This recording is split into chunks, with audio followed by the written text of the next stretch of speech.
Bonjour et bienvenue à cette nouvelle édition du Bulletin des régions, une émission produite grâce à la collaboration des télévisions communautaires associées à Cogeco. Bonne émission.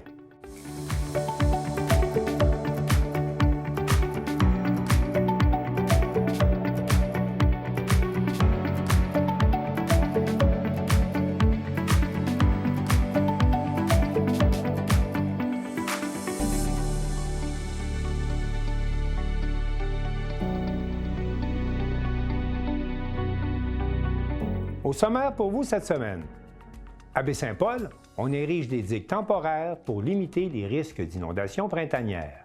À Montmagny, CEMA TV est acheté par la coopérative du journal Loi Blanche. À Gaspé, le Belvédère 163 propose aux citoyens et aux organismes un espace collaboratif à occuper et à développer. À Plessis-Ville aussi, les organismes communautaires sont à bout.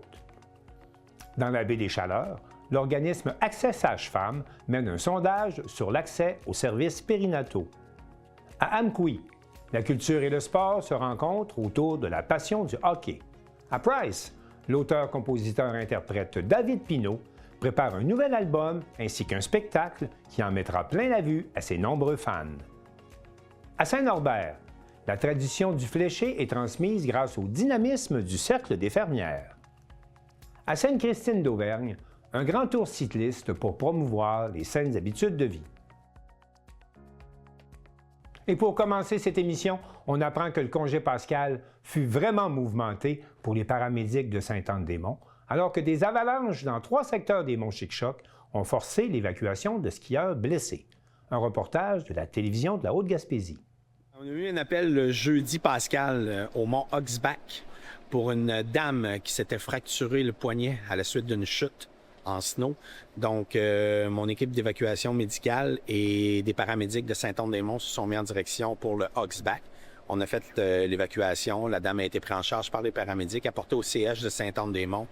Par la suite, le dimanche pascal, on a reçu un appel pour une avalanche dans le secteur du mont Lyle, grâce à la rapidité d'intervention des skieurs et des gens qui étaient sur place. On ne parle pas de victimes aujourd'hui, on parle bien de blessures très graves. Par contre, les gens étaient tout équipés, il y avait du monde professionnel sur le terrain, des guides. Donc, grâce à la vivacité d'esprit de ces gens-là, aujourd'hui, on parle d'une blessure majeure, mais on ne parle pas de décès. Ça a quand même été une longue intervention, là, on s'entend.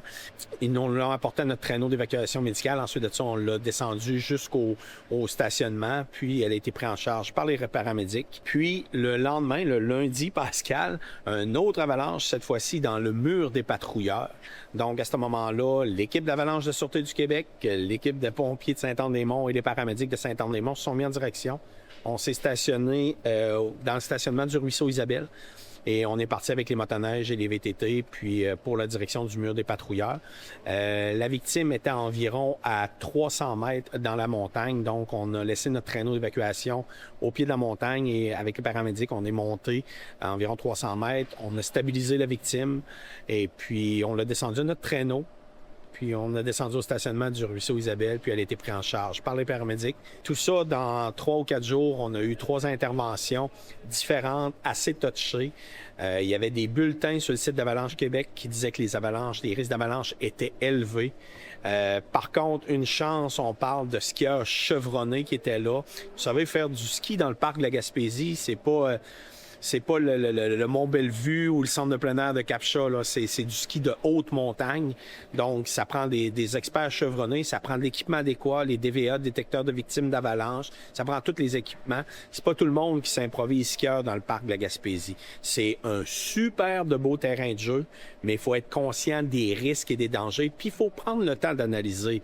On a une de nos filles, de notre pompier, petite Zoé, elle a 11 ans. Elle tripe sur le ski dans le parc de la Gaspésie, la petite Zoé. Elle fait du ski hors piste avec son père.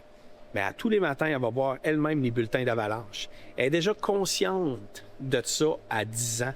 Donc, c'est important que tout le monde prenne le temps. On a la chance en Haute-Gaspésie d'avoir cette entité-là qui est Avalanche Québec, qui est une sommité là, au Canada, puis peut-être même mondiale. Là, je suis pas un expert là-dedans, mais C'est une sommité. On a ça ici dans notre cours.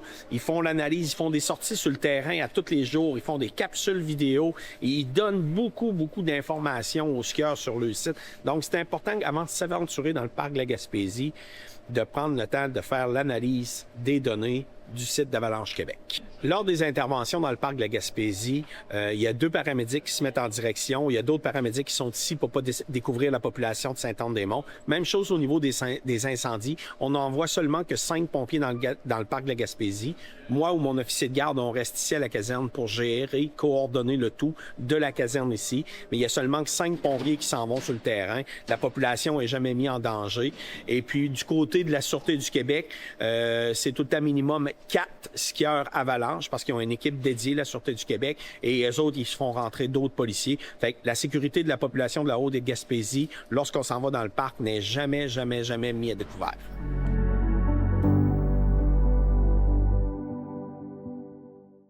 À Baie-Saint-Paul, suite aux inondations du 1er mai 2023, des études hydrologiques ont permis d'identifier les secteurs à risque d'inondation et d'ériger dès maintenant des digues temporaires dans l'attente d'importants travaux qui devront être réalisés au cours des prochaines années. Félix Chouinard, de TVCO. On sait désormais où la ville de Baie-Saint-Paul installera ses installations temporaires pour prévenir les inondations. On a divisé ça, dans le fond, en secteurs en lien avec les rues qui sont concernées. C'est le 14 avril dernier que la ville a présenté les détails de ces nouvelles installations. 4 secteurs sont concernés. Le premier secteur est celui de la rue Morin. Ici, 115 mètres de digues de sable seront installés sur ce terrain qui abritait, avant les inondations de mai 2023, une résidence.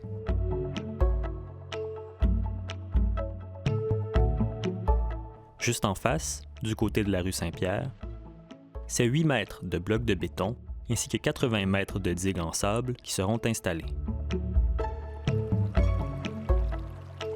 Il est également prévu de rehausser les fondations de l'entrepôt se trouvant au bord de la rivière de 0,15 mètres.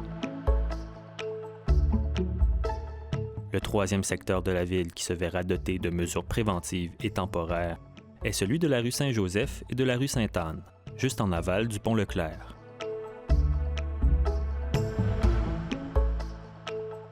Du côté Saint-Joseph, un rehaussement du mur déjà existant est prévu à l'aide de blocs de béton sur une distance de près de 50 mètres. Du côté Sainte-Anne, on parle plutôt d'une digue de sable de près de 100 mètres de long, s'étendant approximativement du diapason au Mouton Noir. Finalement, le secteur de la rue Ménard aura droit à une installation de sacs de sable sur une largeur de 60 mètres.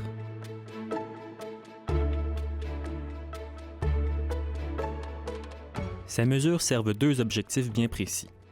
Le premier est de limiter les débordements d'une crue pouvant aller jusqu'à un débit de 709 mètres cubes seconde. C'est le cas des interventions qui auront lieu dans les secteurs 1, 2 et 3. À titre indicatif, une crue de 911 mètres cubes seconde, comme nous avons vécu en mai 2023, serait un événement pouvant se produire au 100 ans. Le second objectif, celui qui affecte ainsi le 4e secteur d'intervention, soit la rue Ménard, vise plutôt à limiter le phénomène de boulance, qui serait responsable de l'instabilité des sols autour des rives en cas de grande crue.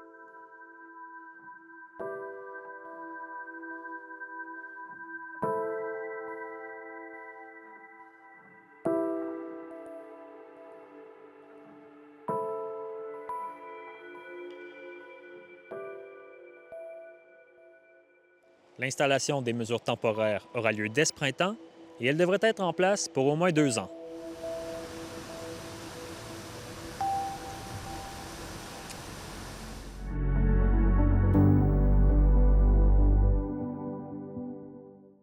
Ça bouge dans le secteur des médias locaux à Montmagny, alors que la station de télévision CEMA TV passe aux mains de la coopérative du journal Loi Blanche. Jean Carbonneau de CEMA TV nous explique que pour les nouveaux propriétaires, il s'agit d'un changement de paradigme visant à assurer la survie de l'information locale. C'est maintenant officiel. Après quelques mois de négociations entre les parties, la coopérative du journal Loi Blanche se porte acquéreur des actifs du groupe M-Média Incorporé, dont CEMA TV et ses panneaux d'affichage numérique. L'entente de principe intervenue entre la direction de la coopérative et M. Michel Montminy, président du groupe M-Média, culminera avec le transfert de propriété des actifs du réseau d'information télévisuelle bien connu sur la Côte-du-Sud. Culminant plus de 50 ans d'engagement dans le monde des communications, dont 5 à la tête de la station de radio CFEL 102.1, l'animateur de l'émission quotidienne Bonjour Côte-du-Sud à CEMA TV se dit particulièrement fier de voir son entreprise franchir cette nouvelle étape. L'intégration à la coopérative du journal Loi Blanche nous permettra de poursuivre la mission de CEMA TV, mais aussi de renforcer et de faire évoluer l'offre médiatique locale dans notre marché, dans notre communauté. S'allier avec la coopérative du journal Loi Blanche, bien, ça permet justement de renforcer et d'assurer la pérennité des médias dans la région. Et c'est pour ça qu'on est heureux que la transaction se fasse avec la coopérative du journal Loi Blanche. Selon le président de la coopérative de l'hebdomadaire Magny-Montois, M. Stéphane Lavoie, cette transaction représente une continuité logique sur le développement du journal et aide à la pérennité des sources d'information régionales. Cette transaction-là permet de consolider nos acquis, nos actions pour le virage numérique. Au niveau des médias traditionnels, c'est un changement qui se fait là, dans nos jours. Puis avec le journal, là, avec toutes les nouvelles plateformes numériques qu'on a commencé à développer, qu'on a développé, on a fait le lancement dernièrement avec l'application numérique, le nouveau site Web. Alors, cette transaction-là, nous, elle s'enligne dans les changements que nous voulions apporter déjà. Ce qu'on veut, c'est d'offrir plus de possibilités à nos annonceurs. Alors, avec le journal traditionnel, comme je disais, l'application, avec le web et puis maintenant avec les panneaux, bien, l'offre sera complète du côté du journal.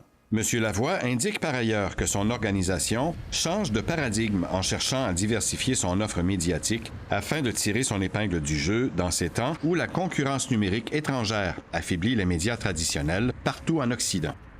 Celui-ci souhaite que la communauté d'affaires se tournera vers les médias locaux pour garantir la survie des sources fiables d'information.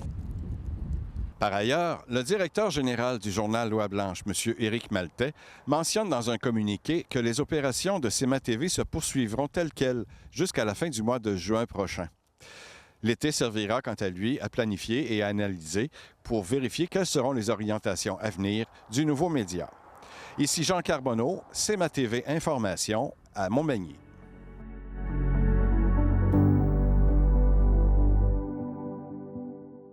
Igor Nérisson de Télégaspé visite un vaste espace collaboratif à Gaspé, le Belvédère 163, qui offre non seulement une vue exceptionnelle sur la baie, mais qui propose également aux locataires de participer à la définition et au développement du lieu.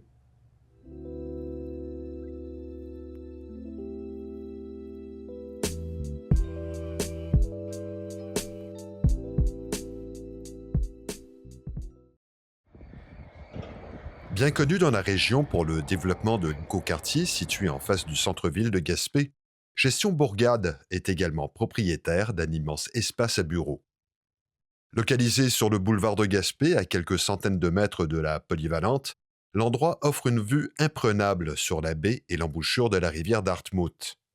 Pouvant recevoir plus d'une centaine de personnes, celui-ci est désormais offert en location tant auprès des travailleurs autonomes que des organismes locaux.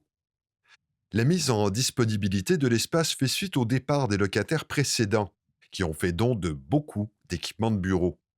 Plutôt que de tout démolir et jeter, Gestion Bourgade a donc décidé de suivre ses valeurs sociales et d'impliquer les organismes de la région pour décider du type d'occupation le plus susceptible de répondre aux besoins de la communauté. L'organisation qui a quitté nous a offert de nous laisser, pour ainsi dire, 95 % de l'ameublement qui occupe l'étage présentement. Et on s'est dit, avec nos valeurs de développement durable, on s'est dit, bien, pourquoi on ne commencerait pas par réutiliser ça, mais l'ouvrir au public? Parce que c'était un endroit super sécurisé, à part les employés et les gens qui ont eu à travailler sur l'entretien de l'immeuble. Très peu de gens ont vu ce deuxième étage-là à Gaspé. Fait que là, on s'est dit, bien, on va l'ouvrir avec ce qui nous a été laissé, réaménager un petit peu d'amour, aussi en faisant bénéficier la vue, d'où le nom Belvédère. Puis, on va s'ajuster à ce que les gens vont nous dire qu'ils ont besoin. Avant de commencer à présumer, tout transformer ça. Et c'est ce qui fait que ça va nous permettre d'offrir un produit beaucoup plus flexible et qui va être co-créé par ceux qui vont l'habiter. C'est pas nous autres là, qui a dirigé, annoncé. Non, ça, encore là, c'est une forme d'acceptabilité sociale, d'aller consulter, d'impliquer les occupants dans « on s'en va où avec ça ». Salle de réunion et de formation équipée, cuisine pouvant accueillir une trentaine de personnes, système de sécurité, ascenseur, toutes les installations seront accessibles et disponibles. On a une partie aire ouverte qui offre un peu plus de 100 espaces assis avec un bureau, puis tous les classeurs et toutes ces choses-là. On a également ce que vous voyez derrière moi, parce que là, on ne pouvait pas ne pas se permettre ça, là, pour ceux qui en rentrent plus tôt ou qui... C'est pas tout le monde qui est capable non plus de travailler dans un espace plus ouvert comme ça, qui voulait bénéficier vraiment de la vue, mais avec un peu moins d'accessoires. On a des petites salles. On a 6 petites salles qui peuvent se transformer en petites salles de rencontre pour jusqu'à 6 personnes. Encore là, avec l'ameublement, on a rejoué ça. On a mis des espaces avec 6 personnes. On a également une grande salle de conférence en mode formation, là, avec on va dire un professeur en avant, là, à l'ancienne mode, avec vraiment un espace où il est agréable d'être assis à une table. On peut aller entre 40 et 50 personnes. Et cet espace-là, cette grande salle de conférence-là, où on peut facilement imaginer aussi où il pourrait y avoir plus de personnes en mode partie de bureau. Encore là, on va s'ajuster à GA d'OBNL avec encore là toute une vue. Donc, cet espace-là, elle se divise en 2. Fait que ça permet aussi pour ceux qui ont des moins grands besoins, mais plus que 6, moins que 50, mais d'utiliser 2 espaces. Il y a également un ancien bureau de direction qui est disponible, puis 2 petits espaces de rangement, mais tout ça avec une cuisine où il y a 32 places assises, où il y a des commodités et il va y avoir du bon café. Les espaces dans l'aire ouverte seront également modulables selon les besoins des futurs locataires. Pour le moment, encore là, tout est dans l'idée de s'ajuster. Si on comprend qu'à force de voir les utilisateurs le fréquenter, bien, ça serait bien de moduler certains éléments. C'est des modules. Il y en avait une série ici, on les a changés de place. Toujours selon les besoins, les baux seront également modulables. Ça va partir d'une offre de location à la demi-journée, à la journée, au mois, à l'année. Le futur de l'espace dépendra donc des attentes exprimées par la communauté. Avec autant de pieds carrés, tout, ou presque, est possible. Ça se peut que dans 3 ans, 4 ans, on revient ici, il reste l'espace devant qui est en aire ouverte, puis finalement, bien, on a créé 4-5 locaux, on a refermé des espaces. Encore là, que les gens vont vouloir louer avec des baux sur plus long terme. On va vraiment s'arrimer aux besoins actuels du marché du travail qui sont en évolution. Puis c'est ça qui fait la beauté d'avoir récupéré ça et de ne pas avoir trop investi, de dire, bien, ça nous permet de vous louer un prix dans le marché, puis que vous venez avec nous, puis on co-construit la suite. Pour découvrir l'endroit et imaginer les nombreuses opportunités qu'il offre, une journée porte ouverte est organisée le vendredi 24 avril de 8h à 17h. Toutes les informations sont disponibles sur la page de l'événement Facebook et bientôt sur le site web de Gestion Bourgade sous l'onglet Belvédère 163. Ici Igor Nérisson, journaliste IJL pour Télégaspé.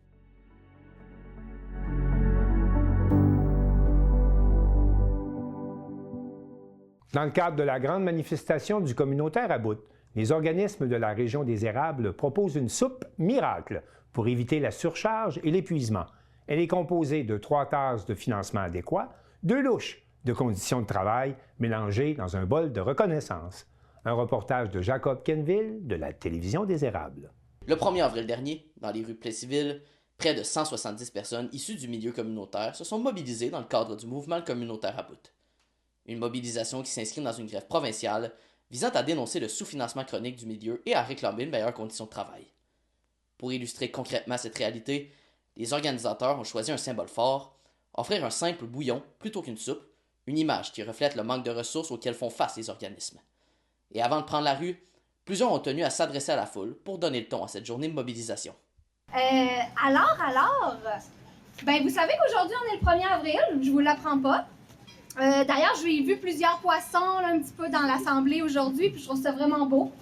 Ça me fait un peu penser à nous puis au mouvement qu'on crée présentement.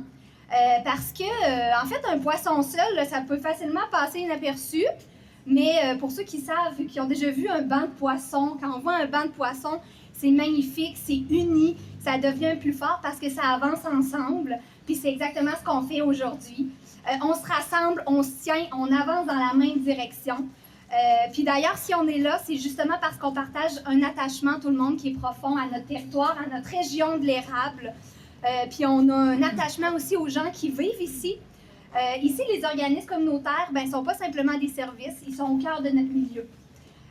Ils accompagnent des gens dans toutes les dimensions de leur vie.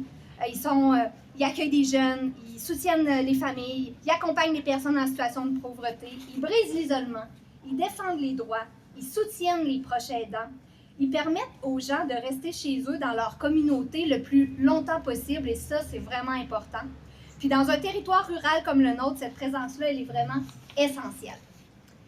Elle crée du lien, elle crée du soutien, elle crée du pouvoir d'agir, puis elle rend notre milieu vivant, accueillant et vraiment humain. Puis quand les gens ils choisissent de s'installer ici, ils choisissent aussi cette richesse-là. Une communauté qui est tissée serrée. Votre présence aujourd'hui, d'ailleurs, elle en est la preuve. On est vraiment nombreux, c'est magnifique de voir ça. Elle démontre que vous contribuez à cette richesse collective-là, puis que surtout, vous voulez continuer de le faire. Mais pour ça, évidemment, ça prend des moyens. Parce que malgré toute notre force, tout notre engagement, il y a une réalité qui demeure. Le communautaire, en ce moment, il est à bout. Non, c'est pas une blague, c'est pas un poisson d'avril. On est à bout. À bout de devoir en faire toujours plus avec toujours moins. À bout de voir nos équipes puis notre personnel qui s'épuise. À bout de devoir constamment prouver notre valeur. Et pourtant, cette valeur-là, on le sait, elle est immense. Ce réseau-là, il repose majoritairement sur des femmes. Entre 75 et 80 % là, des travailleuses, des femmes qui sont engagées, qui sont qualifiées, qui sont essentielles, mais qui gagnent en moyenne de 33 à 42 % de moins qu'ailleurs, à compétences égales dans des emplois comparables. C'est inacceptable.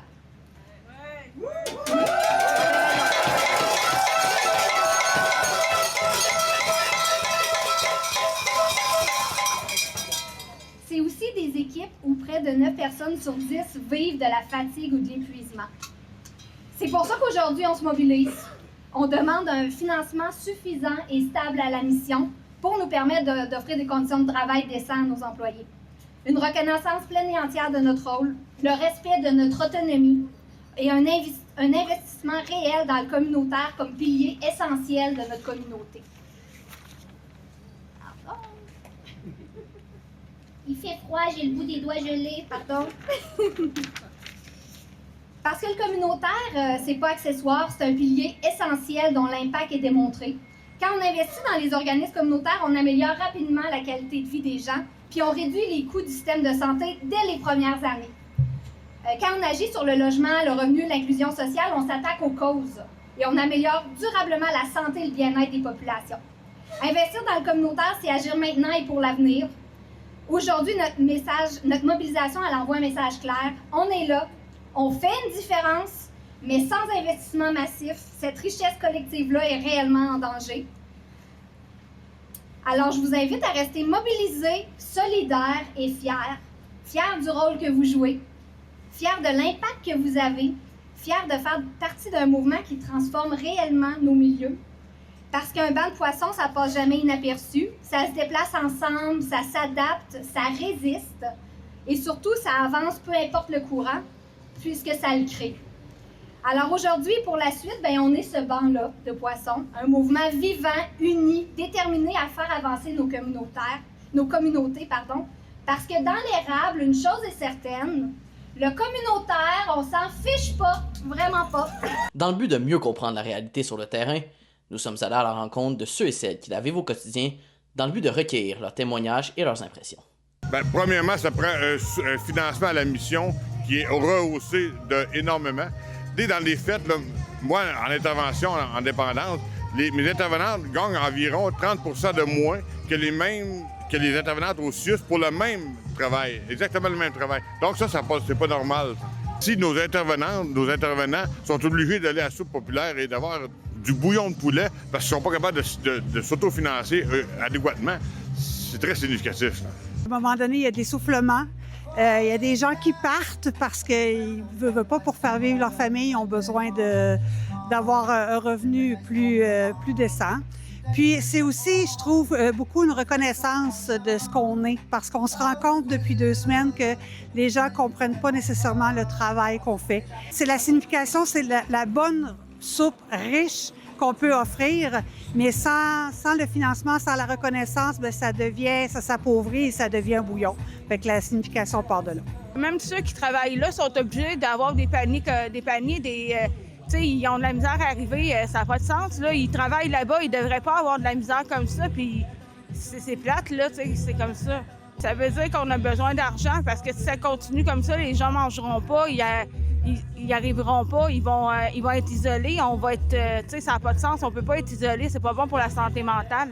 On a toujours le même message, le communautaire est à bout, et c'est le temps, à Québec, de revendiquer un rehaussement substantiel, je dis substantiel, important, le double, même un peu plus que le double du financement des organismes communautaires pour justement assurer de meilleures conditions salariales et des avantages sociaux et pour répondre aux nombreux besoins, il ne faut pas se le cacher, qui sont en augmentation sur les territoires partout à travers le Québec. Donc on va être, je pense, une belle gang demain à la manif. Cette mobilisation du mouvement communautaire à bout aura permis de mettre en lumière une réalité bien présente dans la région comme ailleurs au Québec, celle d'un milieu essentiel mais fragilisé. Alors que les organismes poursuivent leurs actions pour se faire entendre, les prochaines semaines seront déterminantes pour la suite des choses. Une chose est certaine, le message est lancé, reste maintenant à voir s'il sera entendu. Encore une fois, merci à vous, à la maison, d'avoir été des nôtres. C'était Jacob Tienneville à la TVC.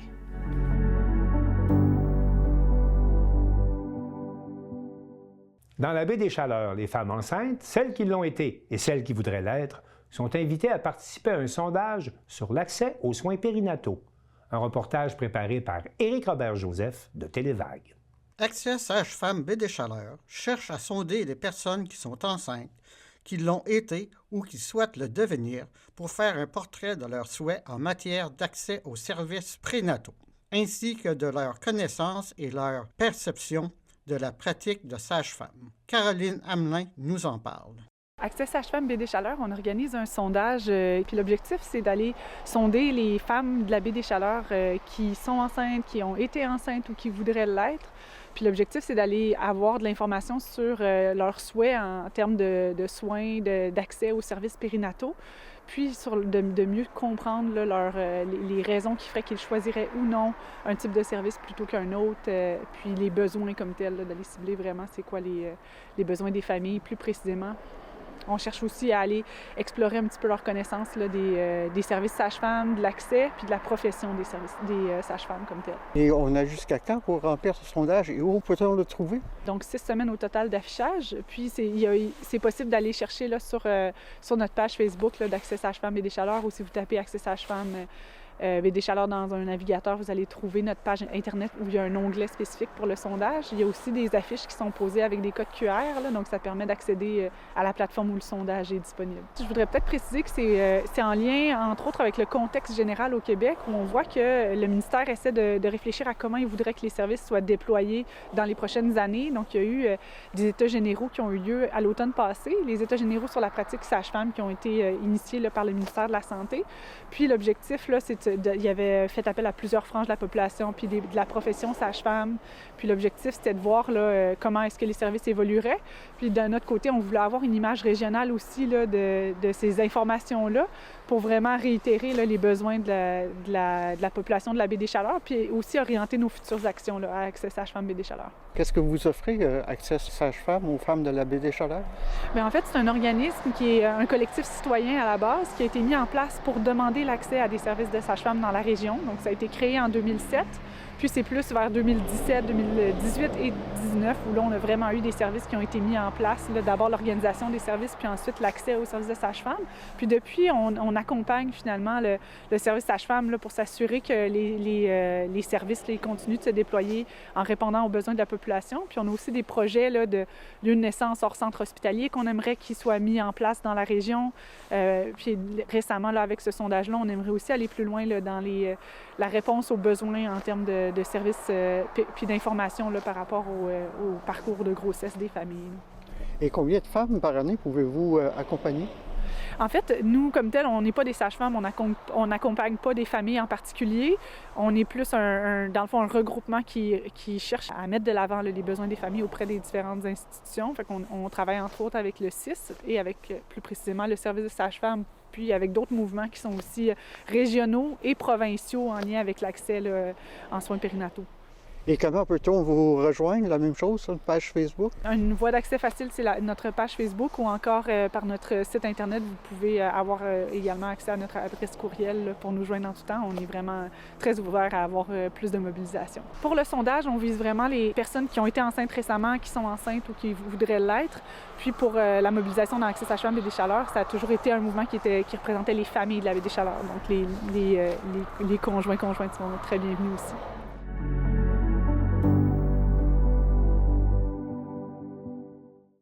À Amqui, le chanteur Émile Bourgault participe à une expérience inédite de médiation culturelle en jouant au hockey avec un groupe de jeunes dans le cadre de l'activité « La culture, c'est du sport ». Et Carl Blanchette, de la télévision de la Matapédia, a assisté à cet exercice.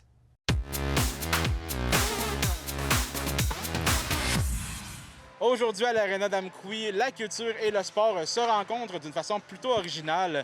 Le chanteur Émile Bourgault a troqué la scène pour la glace le temps d'un match amical avec des jeunes de l'école secondaire Armand-Saint-Onge. Une initiative de Diffusion Mordicus qui vise à rapprocher les jeunes du milieu culturel en passant par leur passion pour le hockey. On va commencer avec une question sur la culture. Quel artiste a chanté « On va s'aimer encore » ? Est-ce que c'est Charlotte Gardin, Vincent Vallière ou Émile Bilodeau? Vincent Vallière. Vincent Vallière. Yeah. Qui détient le plus grand nombre de buts en carrière à la Ligue nationale de hockey? Est-ce que c'est Marcel Dion, Félix Esposito, Gauguin ou Wayne Gretzky? Wayne Gretzky, bravo! Michel, d'où est venue l'idée d'organiser une activité comme ça qui mélange le hockey et la culture? Bon, on dit toujours que le hockey, le sport, tout ça, ça prend beaucoup de place, mais on se rend compte avec Diffusion Mordicus, avec l'école, avec les cours de musique, avec tout ce qui s'organise à l'école et dans la salle Jean Cossette, bien que la culture aussi prend beaucoup de place. Moi, je trouve que maintenant, c'est égal à égal. Il y a une certaine égalité dans les deux, autant dans le sport que dans la culture. Donc, cette activité-là qui s'appelle la culture, c'est du sport, parce que oui, c'est vraiment sportif pour réussir à amener tous ces spectacles-là, permettre aux jeunes de faire de la musique, avoir un prof de musique à temps plein, avoir beaucoup d'activités culturelles. Donc, j'ai eu l'idée, avec l'aide d'un des jeunes joueurs de l'Assaut, de faire une game 3 contre 3 avec Émile Bourgault, qui est en spectacle à la salle Jean Cossette en avril, et de les emmener sur glace pour démontrer justement que le sport et la culture peuvent bien se mélanger. Donc, les jeunes et Émile, ainsi que les jeunes en musique de la classe de Claudia, assistent aussi à cet événement-là. Puis comment ça fait que c'est Émile qui s'est trouvé dans ce projet-là? Écoute, c'est arrivé à cause de moi et Émile, on est des amis, donc c'est arrivé une story qu'il a fait sur Instagram où il disait venez me défier au hockey. Il joue au hockey sur une patinoire à Montréal. Donc je l'ai texté, j'ai dit bon, ben écoute, je pense qu'on fait une game avec mes jeunes. Émile est toujours partant, donc il a embarqué dans la game tout de suite pour démontrer que c'est pas parce que lui, c'est un chanteur, auteur, compositeur, interprète, un jeune artiste émergent qui n'est pas capable de jouer au hockey. Donc il est capable autant de faire du sport et de la culture. Est-ce que ça a été compliqué d'organiser tout ça puis de synchroniser les jeunes, l'école, Émile, tout ça? On a eu vraiment une belle collaboration de la production d'Émile évidemment, et avec Samuel Poirier, qui est un des jeunes qui joue au hockey ce matin. Je l'ai convoqué tout simplement, je lui ai parlé du projet, il a embarqué tout de suite, il a appelé quelques-uns de ses amis pour jouer justement dans cette game-là. Donc ça a été assez facile, une belle collaboration de tout le monde, et ça s'inscrit dans un exercice de médiation artistique et culturelle de diffusion Mordicus.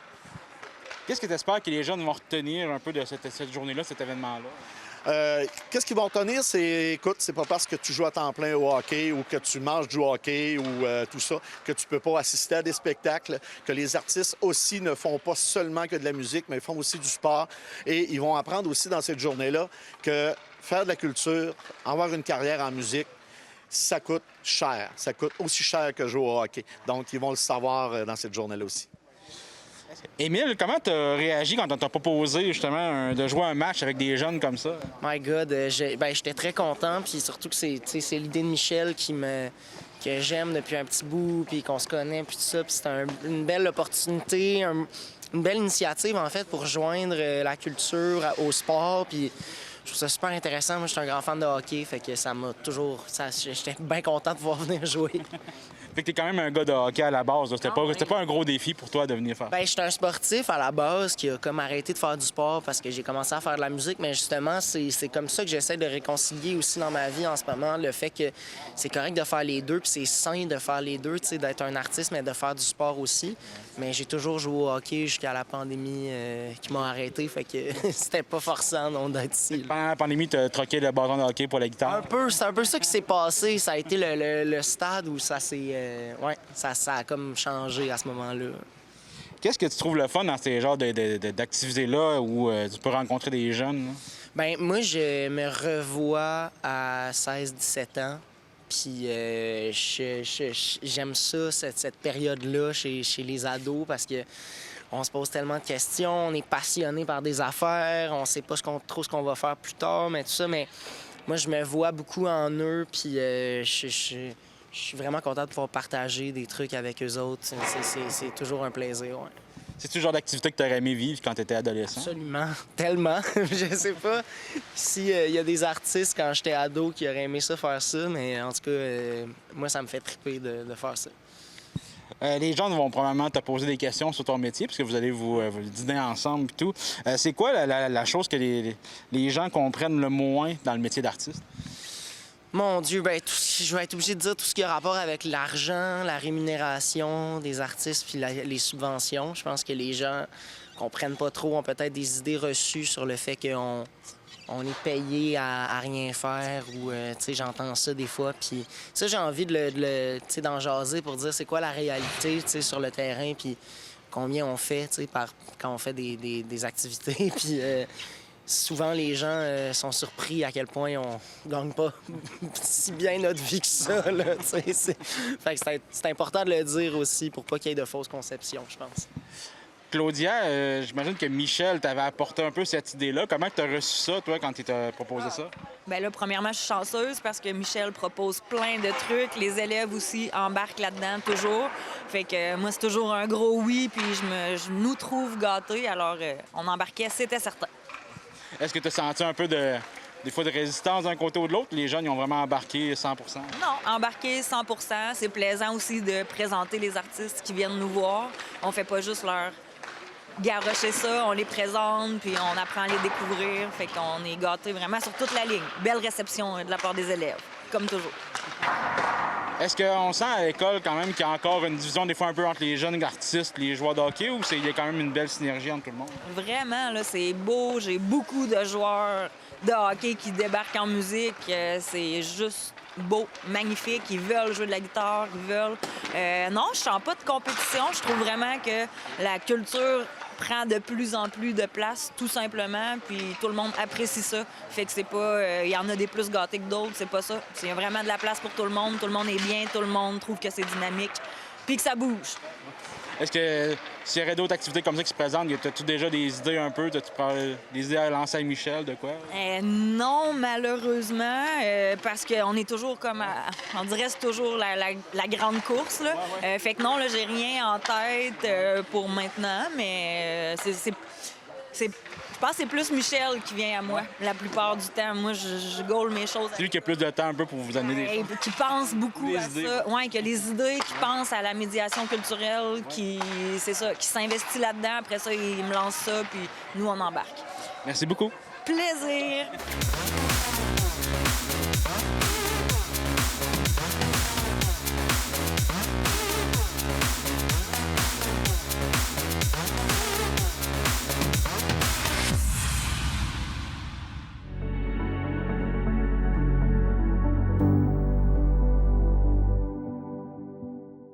La carrière de David Pinault, auteur, compositeur, interprète de Price, va très bien.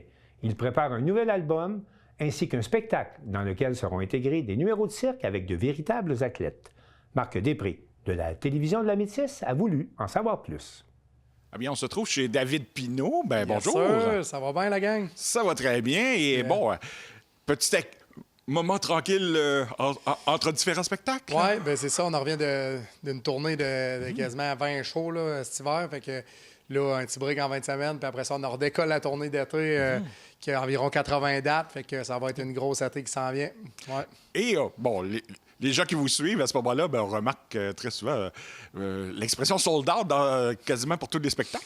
Exact. Fait que là, nos 2 derniers spectacles, on est allé au Témis, on est allé à Bellechasse. Les 2 spectacles sold out. Fait que c'est malade, là. C'est ce que je rêvais depuis que je suis jeune. Puis là, faire des sold out partout, c'est un signe de la vie. Il faut continuer, je pense. et les gens remarquent aussi que dans différents endroits où vous allez, il y a plusieurs festivals. Donc, c'est autant du rock que souvent vous êtes invité dans des festivals country. Là. Exact. On fit partout, nous autres. On est vraiment versatiles. C'est ça qui est le fun dans notre projet. On fit partout. Puis même, on est en train de viser à sortir du Québec puis aller faire des gros festivals ailleurs. Fait que on vise le top, rien de moins. Puis en ce moment, c'est ça qui est cool. On fit partout, là. Autant country, autant rock. Fait que c'est ça qui est malade, là. Et sans aucun doute, le fait que vous avez maintenant une gérance, ça doit vous donner un bon coup de main, là. Exact. J'ai eu plusieurs gérants avant, en fait. Mais c'est le gérant que j'ai là, il est vraiment plus dans mon univers. Il s'appelle Marteau Napoli. Puis il est aussi fou que moi. Fait que quand on connaît, on relie nos 2 cerveaux ensemble, ça fait des idées de fou. Puis on est 2 fonceurs, fait que nous autres, quand on dit quelque chose, on le fait, là. Fait que on vise le top, on va aller au top.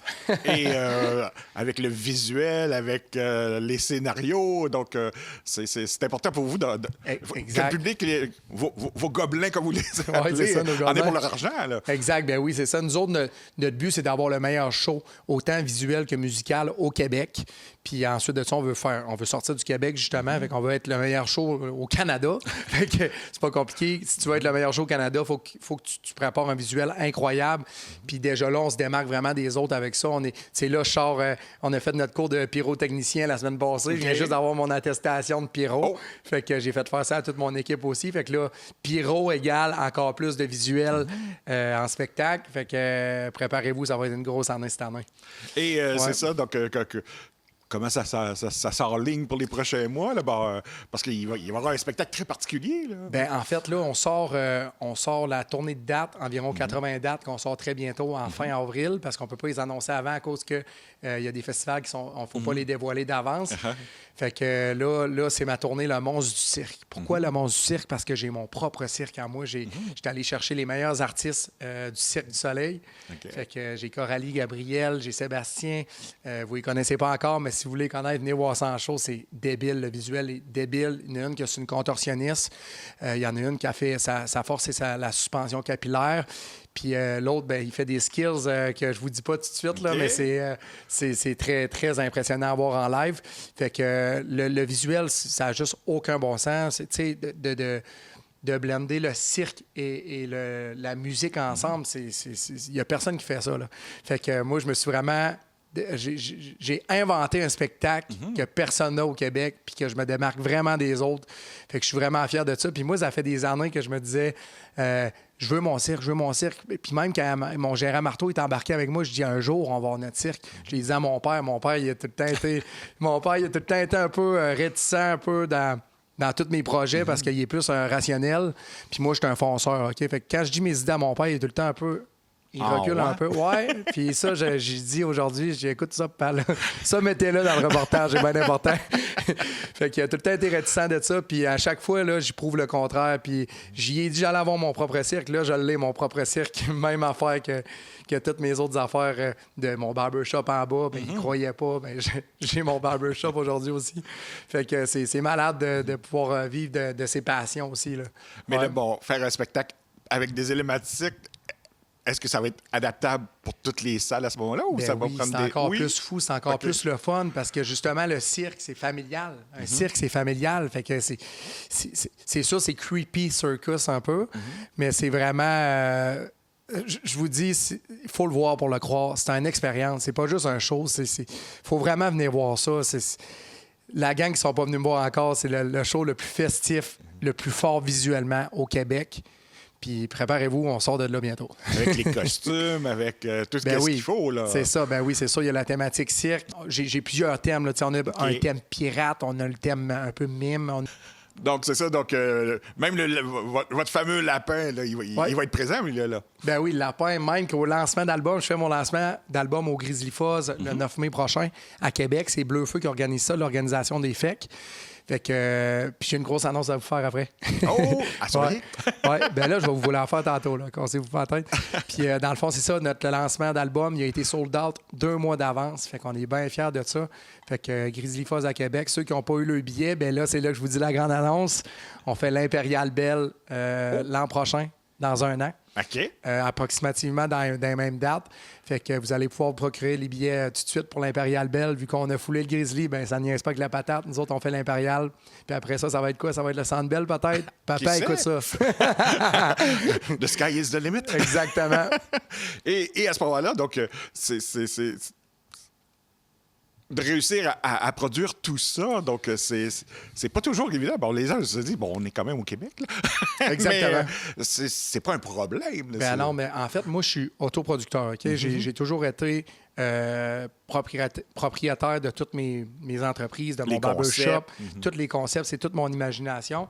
Puis ensuite de ça, j'ai rentré mon gérant Marteau Napoli qui est en co-gestion dans mon projet, mais moi, je reste toujours propriétaire de mes affaires, puis je reste toujours, j'ai tout le temps mes affaires, là. C'est moi le boss de tout ça, au final, quand même.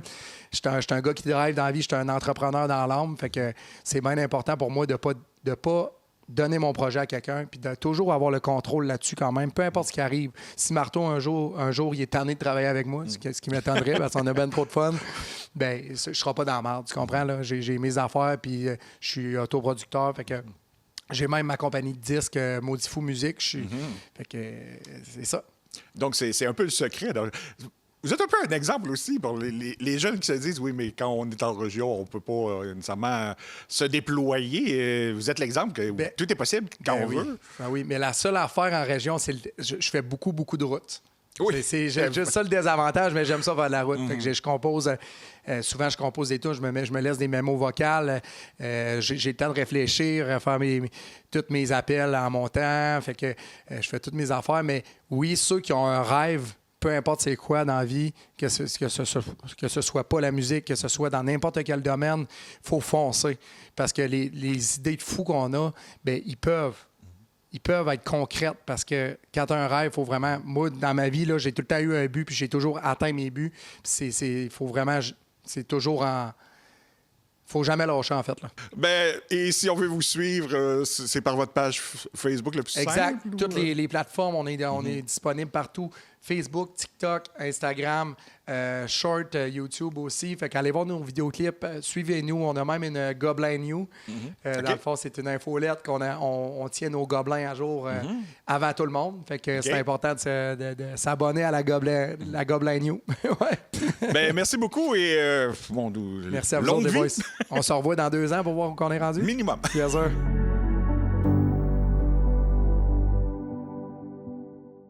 Le Cercle d'infirmières de Saint-Norbert, qui existe depuis 82 ans, a créé le club du fléché d'Autrey afin que le savoir-faire de cette méthode particulière de tissage se transmette de génération en génération.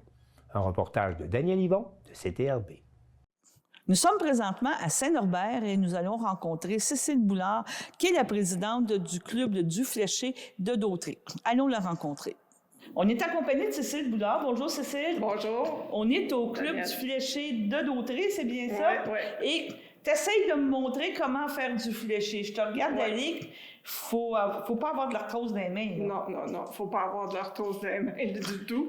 Puis il faut être capable d'utiliser nos 10 doigts. Parce que le fléché, à la base, tout ce qu'on a besoin, c'est de fil. Puis nos 10 doigts pour être capable de flécher. Quand on parle de flécher, c'est une technique artisanale qui a été développée il y a plusieurs années Au 18e siècle. Et qu'est-ce qui est fléché? C'est parce qu'on tisse justement avec nos doigts. On tresse avec nos doigts, oui. On tresse avec nos doigts. Ici, au club, c'est toi qui as fondé, c'est toi que tu as cette passion-là d'avoir fait. C'est le Cercle de fermières qui a fondé ça.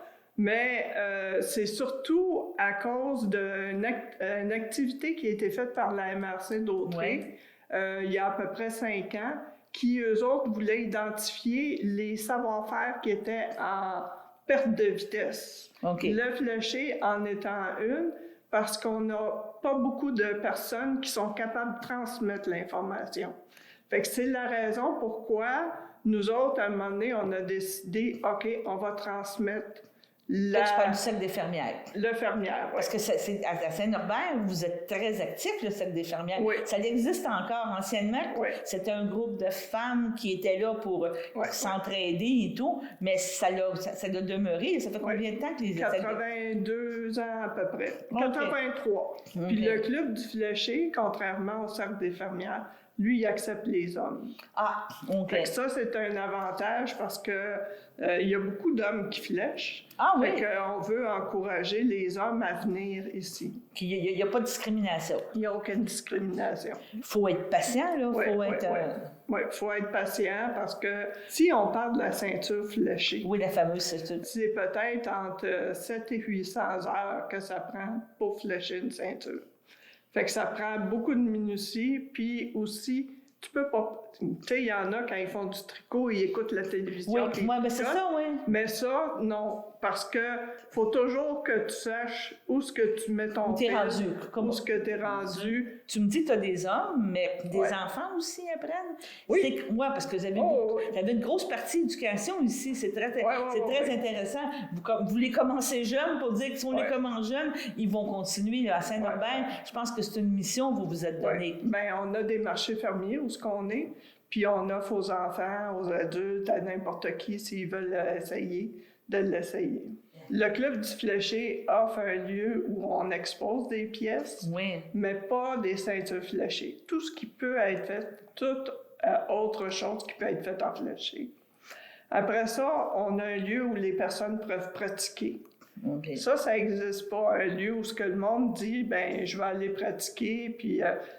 si j'ai un problème, je vais demander à quelqu'un. Ça, il l'a pas ailleurs. Puis, il y a de l'accompagnement. Fait que c'est pas des cours, parce que il y en a des cours de fléché qui se donnent à Longueuil, à Montréal, à Laval, à Québec. Mais nous autres, c'est que la personne vient, puis on va y montrer. Fait qu'on va y montrer, quand on dit on va y montrer, on va partir de la base, puis on va aller jusqu'à où la personne veut aller. Moi, j'ai une personne, là, elle a fait un bracelet à peu près de cette largeur-là, en fléché, fait avec du fil à broder. OK. Fait que, je veux dire, on n'est pas obligé d'utiliser de la laine. On peut utiliser du synthétique. Je pourrais, si je voudrais, utiliser du tissu. OK, oui. En autant que je fais la technique, je vais flécher. OK. Parce que c'est la technique qui s'appelle flécher. C'est la façon de le faire, c'est ça. Il faut comprendre que c'est ça. C'est ça. Puis donc, tout est archivé. Ça, c'est au club ici. C'est un travail que tu as fait de vraiment structurer que quelqu'un qui arrive... Tu sais, c'est quand même un beau leg, là. Là, il y a vraiment une base qui a été faite, qui était produite, puis que ça se transmet par la suite. Bien, ceux qui viennent, là, ils ont leur cahier, puis je les oblige à avoir un cahier, qu'il y a les fiches, puis qu'il y a les informations, puis qu'eux autres vont utiliser aussi pour faire leur échantillon. Parce qu'avant de faire un projet comme ça, t'es mieux de faire un échantillon. De te pratiquer. Fait qu'en faisant un échantillon, tu sais qu'est-ce que tu as besoin, puis tout ça. Donc, je te remercie beaucoup de toute la visite, de tout le temps que tu nous as accordé. On va souhaiter longue vie au Club de Fléché, puis on va vous suivre encore pour des prochaines. On espère avoir plein de monde qui viennent, ça va nous faire plaisir. Donc, je te remercie beaucoup, Cécile. Ça fait plaisir.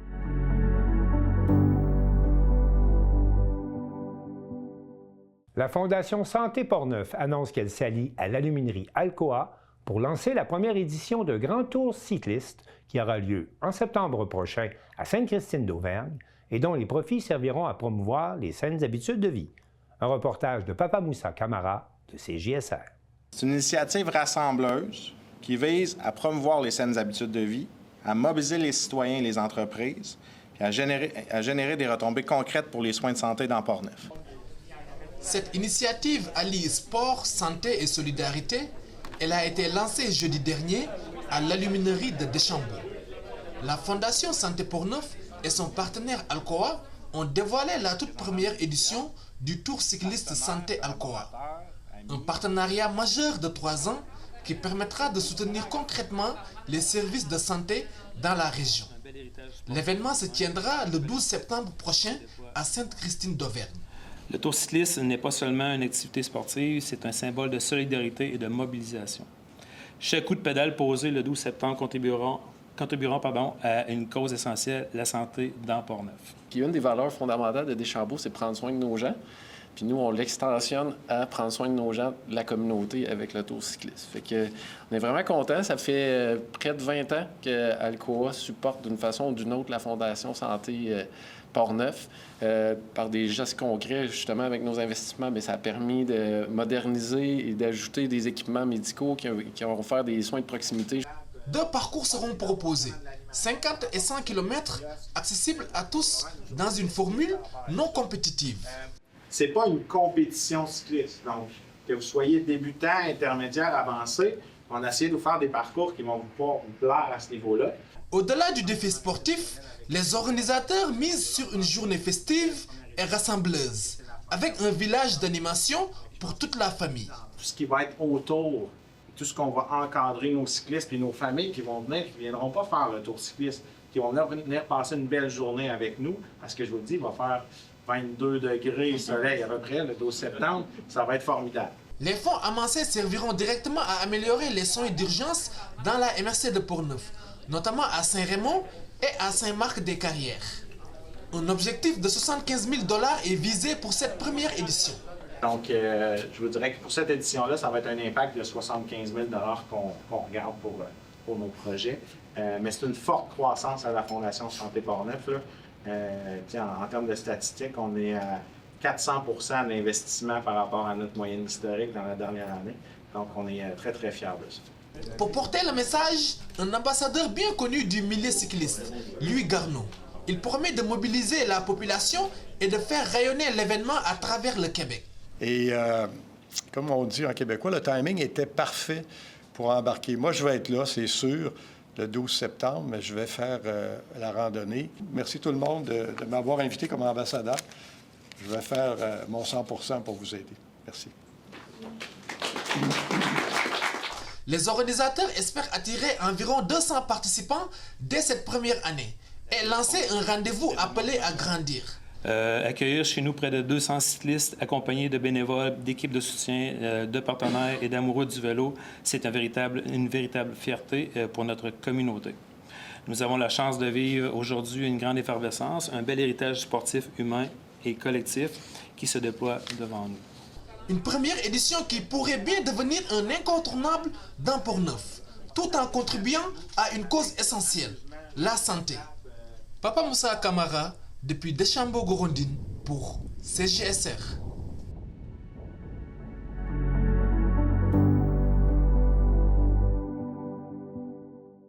C'est tout pour le bulletin des régions cette semaine. J'espère que cela vous a plu.